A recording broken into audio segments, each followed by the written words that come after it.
Hello, I am Pastor Dave Denoon of the First Congregational Church of Webster Groves, Missouri, United Church of Christ, and it's Saturday, September 5th, 2020, and these are your weekend announcements. Well, let there be no doubt whatsoever that our world, at least locally, has come unhinged. On Thursday morning of this week just past, staff, volunteers, and students arrived at the church to attend this weekend's needs, things like recording of worship, which will appear at 3 in the afternoon today on our Facebook page and YouTube channel and be presented as a Zoom meeting tomorrow morning at 10 o'clock.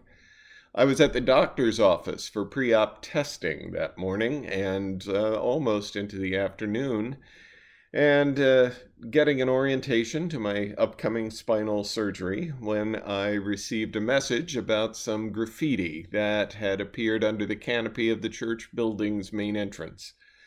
Someone had used a stencil and red spray paint to leave us a message, 13/50, an offensive white supremacist statement which at first you might think was a celebration of our national union. 13 states to start out and 50 now, right? Wrong. The Anti-Defamation League says it refers to the percentage of the U.S. population who are black and the percentage of crimes, some say murders, that are committed by African Americans. And when you consider that on Thursday morning there were similar tags discovered at the foot of the North Webster Monument in Barbary Park, a tribute to the historic black neighborhood in Webster Groves, and across the street from a minority-owned business on Gore Avenue, you begin to see that this made us part of a pattern of vandalism. When yesterday morning the tags appeared also in front of Webster Groves Presbyterian Church and Peace UCC, which both have Black Lives Matter signs on display in front of their buildings, you begin to see that intimidation was most likely the goal. Not quite burning crosses, but the imagery is unmistakable, you know? I put out an invitation yesterday with the announcement that these incidents had happened for members and friends to meet me in front of the church by our peace pole at 6 o'clock. 20 of us, about a dozen of whom were active church members, came out to represent that we will not be moved. We were masked and distanced and both heralded and heckled by passers-by. In retrospect, it's amazing how horn blasts and rumbling engines can mean opposite things that way. You kind of have to watch and see what gesture the drivers and passengers are offering to you. Anyway, the half-hour demonstration included 8 minutes and 49 seconds of silence, followed by keeping silent vigil around the corner from just west of our parking lot entrance on Lockwood to just south of the Elm Avenue signboard. If you would be interested in keeping this vigil on Friday evenings at 6 o'clock, like our friends at the Presbyterian Church, Peace UCC, and Emmanuel Episcopal do on a weekly basis, I invite you to take up the cause. I can only be with you for one more week, but if there is momentum enough to stand up for what you believe about God's love and restorative justice, it would be wonderful to continue representing with other faith communities along Lockwood. Give me a call or send me a text or an email, and let's get this going. For the last 2 Sundays, as I noted before, we've been doing things a bit differently for worship than we did from May to August. Although we are still gathering for worship on Zoom, we're doing it as a worship video watch party at 10 o'clock on Sunday mornings. It's a wonderful time gathering people together to worship and to observe the worship that's been recorded for the week. Then we have some conversation about the sermon and other elements of the worship service, and at 11 a.m. we conduct our virtual coffee hour, and those who haven't met for the watch party show up around that time. This week, as it is the first Sunday of the month, we'll begin the virtual coffee fellowship with virtual communion. Prepare a serving of bread and wine or juice or water for yourself and anyone else that might be with you, and I will lead a brief ritual in which we share those elements together. Even though we cannot be in the same place, performing this action at the same time can offer us a similar sense of unity to that which we experience in the sanctuary on First Sundays. Our worship this week, knocking things over, excuse me.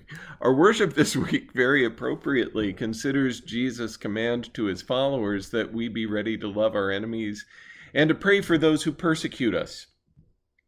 And that bit of graffiti actually offers us an interesting opportunity to do exactly that. In the children's message, I retell the story of the Good Samaritan. To those of you who, like me, are sticklers for inclusive language, I will admit with some embarrassment that I don't quite succeed at erasing the genders of the Samaritan and the injured traveler in this retelling, but I try my best.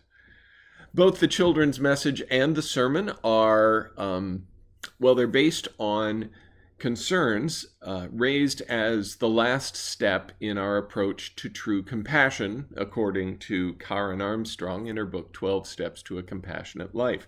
My own concern is that try as we might to live as the Samaritan did, the story offers a fictional example of a situation which, now that I think of it, I'm not sure I've ever seen in real life.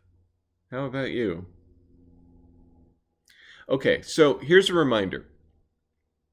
Our church's Ministry of Imagination, Creativity, and the Arts, MICA, led by church member Reverend Cliff Airy, earlier this year received a Vital Worship grant from the Lilly Endowment through the Calvin Institute of Worship at Calvin University. MICA has developed a free webinar and worship series, which they are calling Journey Through Creation, Earth, Art, and Faith Alive. In this 3-season series, they have invited musicians and artists, storyteller, painter, dancer, and experts in the field of ecology to offer their insights in a theological and worship setting, which invites others to broaden our knowledge and our perspectives about Earth stewardship. This series is not just for theologians or ministers, nor is it only for members of First Church, and we're hoping that you will follow the link in the announcement below to the virtual Save the Date flyer MICA has prepared and distribute it to your email list of friends and acquaintances. Spread it far and wide. Upload it to Facebook. Let people know that it's there. Share and share alike. The first installment of the series happens about a week after the autumnal equinox, so save this date, Saturday, September 26th at 7 o'clock in the evening. The first Journey Through Creation webinar will take place on Zoom, led by Cliff, and including the fabulous storyteller Valerie Tutson, with local naturalist Jean Ponzi, who is a KDHX radio personality. She has that Earthworms radio show. And also, Jean is known for her work with the Missouri Botanical Garden. So don't miss this, and invite lots of people to join you for the event by circulating the flyer. Then watch for postings on Facebook and Eventbrite to get the Zoom webinar link. Our worship services on October 11 and 18 will include items that are harvested from the September 26th webinar, and on October 11th, Valerie and Jean will join you for Coffee Fellowship at 11 a.m. to follow up with more insights and encouragement for conscientious Christians who want to improve their earth stewardship. Later installments of the series will be in December and March. Again, that's Journey Through Creation, Earth, Art, and Faith Alive, on Saturday, September 26th at 7 p.m. with worship and fellowship on the 11th and the 18th. Our thanks to of October. Our thanks to the Ministry of Imagination, Creativity, and the Arts for their work to bring this project together. For the Sundays that I'm away from September 20th through October 18th, worship will still take place as streaming videos available beginning on Saturday afternoon and then as a watch party on Sunday mornings. Our student pastors Merriman Boyd and Elston McCowan, both of whom have been pastors in a Baptist tradition for decades, but now are also seminary students, will lead us with volunteer preachers from among our membership.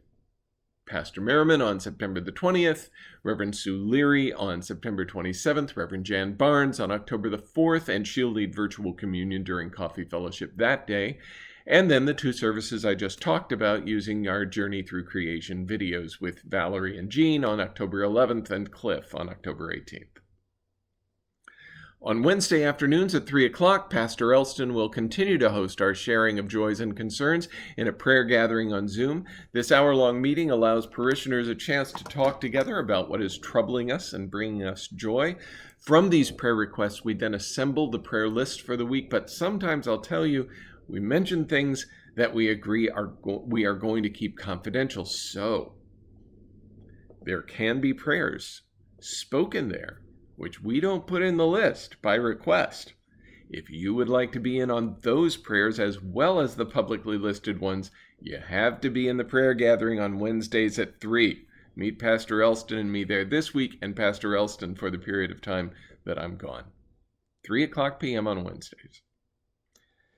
Okay, I'm coming to the end now, I promise. So again, tomorrow is the last Sunday in my series of sermons based on Karen Armstrong's 12 Steps to a Compassionate Life. The artwork you saw at the beginning of this video, and which you'll also see at the start and ending of this weekend's worship video, celebrates justice and compassion, concepts which go hand in hand.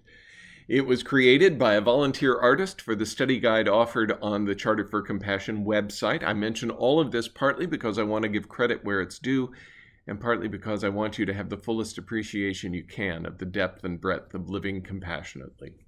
In the printed portion below are links to everything I've mentioned so far and more book studies on racial justice and becoming anti-racist, the Charter for Compassion, Karen Armstrong's book, 12 Steps to a Compassionate Life, and that workbook that can be used alongside Professor Armstrong's book. With all the anxiety on Thursday about the graffiti, and probably also it being so much before this weekend, you will find that I neglect to mention in worship the holiday we are observing on Monday. You know me as a strong advocate for worker justice, and I know all of you as people who are concerned about fair employment practices, living wages, and the rights of laborers to organize in their negotiations with management. The organization Missouri Jobs with Justice celebrates the achievements of the labor movement on this first weekend of September, and prayers for that same movement as we continue to move forward for worker justice.